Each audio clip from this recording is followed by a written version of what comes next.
Now, when I say dangerous, I don't mean eating week old Chipotle then going for a jog dangerous. I literally mean threatening human survival dangerous. And objectively speaking, there are four existential threats that I believe most threaten our existence as a species on this planet. The first of which is nuclear war. Here's the truth. The world is currently the closest we have literally ever been in the last 70 years to nuclear war, and I believe Fox News is largely to blame. Now, that statement may sound hyperbolic and extreme, but I'm not just pulling it out of my ass because I hate Trump and want to scare folks into voting against him in 4 weeks. I definitely hate Trump, but objectively speaking, we have literally never been closer to global disaster than we currently are under his watch. That's a bold assertion, Connor. What's your evidence? Well, I'm glad you asked, imaginary friend. I don't think many people know this, and to be honest, the only reason I do is because there's this long-standing exhibit at the Science and Industry Museum in my hometown of Chicago that has always stuck with me. But basically, this exhibit talks about this group of international nuclear scientists called the Bulletin of Atomic Scientists, which was founded by those who built the first nuclear weapons during World War II.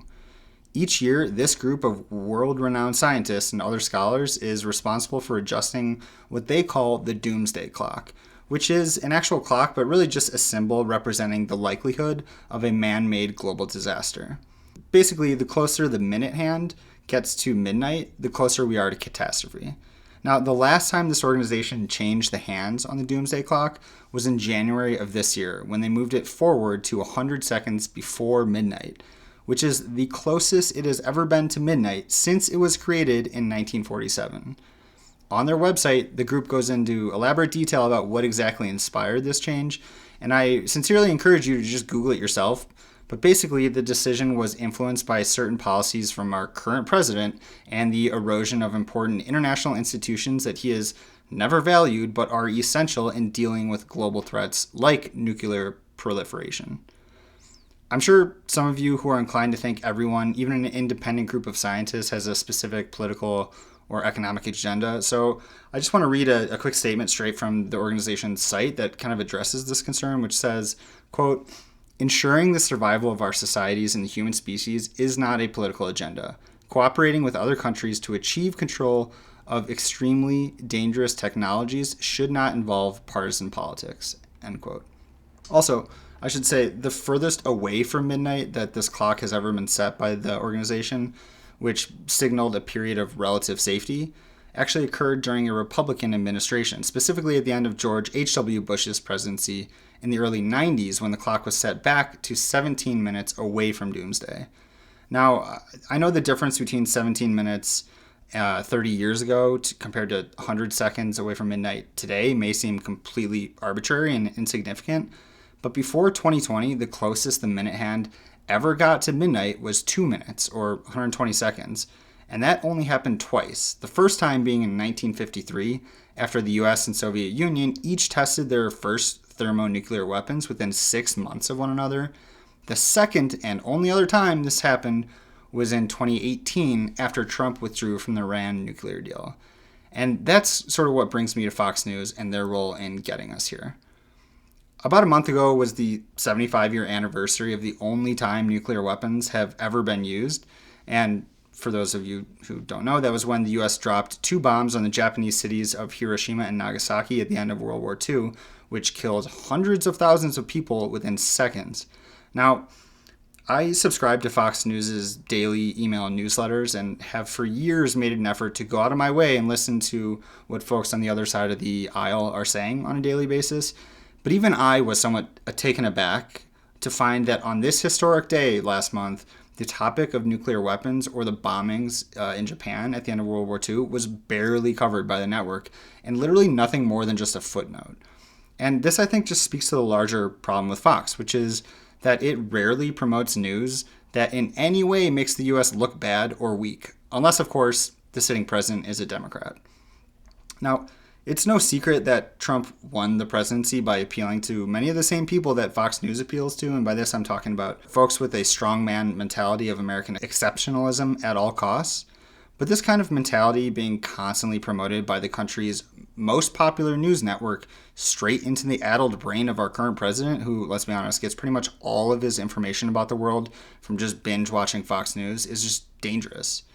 Over the course of Trump's presidency, we've seen unprecedented acts of brinksmanship by half a dozen countries, the termination of major arms control agreements, and a proliferation of nuclear weapons, and an unsettling amount of just casual comments from senior members of his administration about how limited nuclear warfare is somehow a winnable strategy, let alone realistic.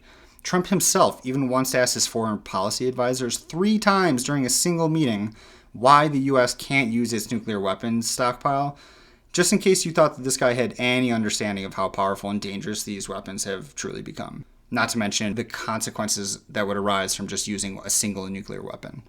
Anyways, the most notable of these actions that have brought the U.S. closer to doomsday was Trump's, like I said, decision to withdraw from the Iran nuclear deal because, according to him, it wasn't strict enough. But any expert will tell you that the deal, in fact, had done a lot to constrain the nuclear program of Iran. And their ability to become a nuclear state has only intensified since the U.S. pulled out of that agreement. Of course, if you watch Fox News, you would probably never know that.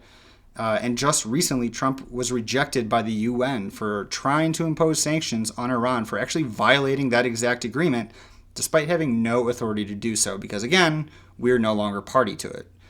And Fox News, not surprisingly, did very little to cover this and has said nothing about Trump's complete lack of an effort to actually replace the deal as he's promised.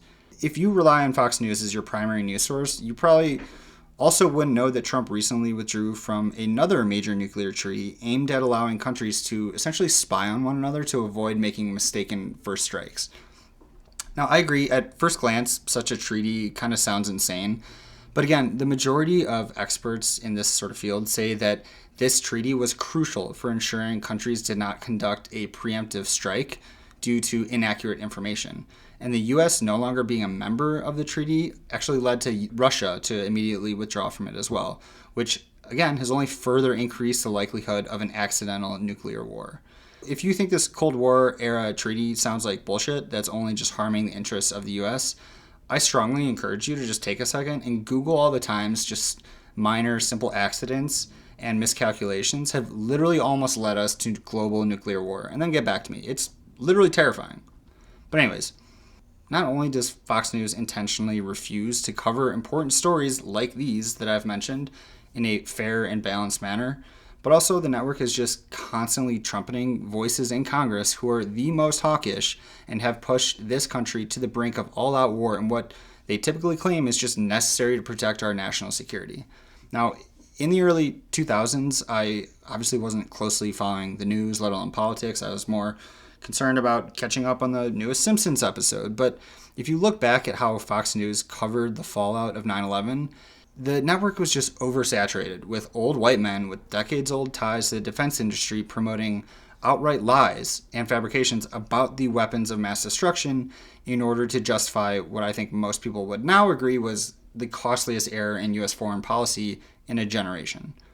The U.S. invasion of Iraq would not have been possible without the overall conservative news apparatus, led by Fox News, cheerleading the wishes of these specific congressmen who had plenty to gain financially from convincing most of the country that it was in our best interest to invade a country like Iraq. Now, we invaded Iraq not because we finally cared about Saddam Hussein's reign of terror, but largely because there was just, in my mind, a lot to gain for those in power at the time, as well as the U.S. oil and weapons manufacturers who were just filling the pockets of those specific congressmen in lobbyist money. And again, just look at VP Dick Cheney and his Halliburton connections at the time. This unhealthy relationship that has been essentially fueling the military industry complex and lining politicians' pockets for years continues today. And again, I know that there is plenty of lobbyist money going into Democrats' pockets from different industries, but not nearly to the same level that the defense industry has essentially contributed money on their behalf. I know there are those who say Democrats are just as bad, and it's true that defense spending still typically increases under most Democratic administrations, albeit not as much. But I think that's just another false equivalency that just kind of distracts from the point that half of all federal funding is for military and weapons, which includes adding to our already bloated nuclear stockpile. I blame Fox News for just muddying the waters here, and will point out that Fox News and plenty of Republicans like to say that the U.S. was weak and the world was laughing at us while Obama was president, but then they refuse to actually look at the facts or international polling today that shows the complete opposite. I understand that our troops deserve our respect and that military intervention around the world is often the only solution to complex issues, and for that the U.S. kind of has a responsibility. But we need to seriously talk about how our constantly increasing defense spending is not making the world any safer. I could go literally on and on about the dangers of a network like Fox essentially just acting as a propaganda wing for a political party that has, like I said, constantly led us into war. But I'd rather just switch gears to what I consider the second and perhaps most significant threat to humanity. And it's a topic that I have a little bit more knowledge of, and that's climate change. A nuclear war that could end civilization, whether it started intentionally or accidentally, is a real possibility, but luckily not yet a reality. Meanwhile, climate change is undeniably already underway, and it deserves our immediate and full attention. But Fox News has spent its entire 25-year existence distracting its many viewers from that fact and just exacerbating the problem by refusing to air anything or anyone who contradicts their belief that 97% of climate scientists are wrong. This thus enables politicians who are, like I said, just bought and paid for by the fossil fuel industry to just promote policies on the Fox News platform that literally just threatens our very existence. Not only are these elected politicians doing nothing about climate change, but they're just actively fighting any efforts to actually address it in a meaningful way. The Trump administration, for example, has rolled back almost all of the Obama-era environmental regulations and more dating back 20 years, essentially overturning a generation of reforms that have created a healthier environment for everyone. Upon taking office, Trump appointed as the head of the EPA a former coal lobbyist who was forced to resign amidst a corruption scandal and was replaced by, shocker, another former coal lobbyist who spent most of his career fighting the EPA in court. Not long after becoming president, Trump withdrew from the Paris Climate Accords, which was the first substantial international agreement dedicated to mitigating climate change, and he is yet to offer anything close to alternative, much like the Iran deal. Now, I could go into exhaustive detail about how detrimental this administration has been on the environment, but honestly, that would take an entire episode, and I'm not really that convinced that anyone, questioning me at this point is going to be convinced by a few facts here or there. So instead, I'm just going to encourage you to do your own research, and I promise you, you will soon find that Trump's claims about, creating the cleanest air and water during his tenure are just straight bullshit, along with pretty much everything he says. But I do want to point out, it's not just Trump who's the problem. Every single Republican candidate who ran against him in 2016 either denied climate change is happening or acknowledged it's real but said we shouldn't do anything about it. And again, I blame Fox News and the overall conservative media apparatus for this because politicians simply just react to what their constituents demand, for the most part. And if the majority of Republicans consume Fox News each day, which most polls say they do, then they are obviously never going to recognize the severity of this problem.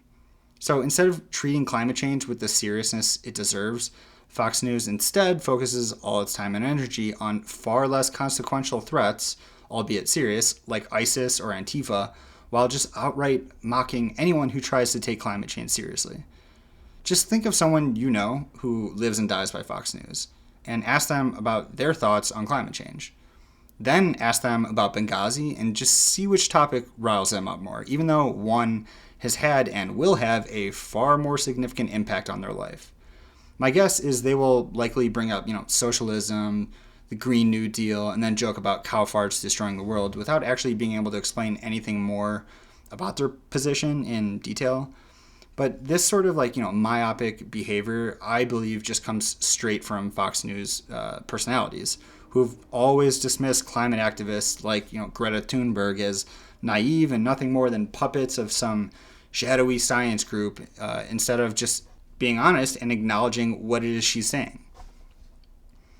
This sort of, what I consider pretty petty behavior is obviously nothing new. As climate scientists have literally been trying to sound the alarm about climate change since the 70s, only for Republicans to cite the very same fake science groups that once defended the safety of cigarette smoking in denying the existence of climate change today. Beginning with the Reagan administration, Republicans have just seemed intent on doing everything in their power to discredit or delegitimize science and expertise in general, which often just seems motivated by nothing more than an urge to stick it to us tree-hugging libs more than anything else. For example, when Jimmy Carter was president, he actually installed solar panels on top of the White House, only for Ronald Reagan to immediately remove them upon taking office, and then brag about doing so because in his mind, environmentalism was simply a sign of pessimism and a lack of patriotism. He even slashed the EPA budget by half, and most Republican administrations since him have essentially followed suit. There are two notable exceptions, though, the first being Richard Nixon, who actually formed the EPA, and the second being George Bush Sr., who acknowledged that there is no inherent conflict between environmental and economic development. His administration signed the Clean Air Act, but again, this was largely the result of a Democratic Congress sort of pushing forward with the legislation. And perhaps most significantly, in my mind at least, this was before the creation of Fox News.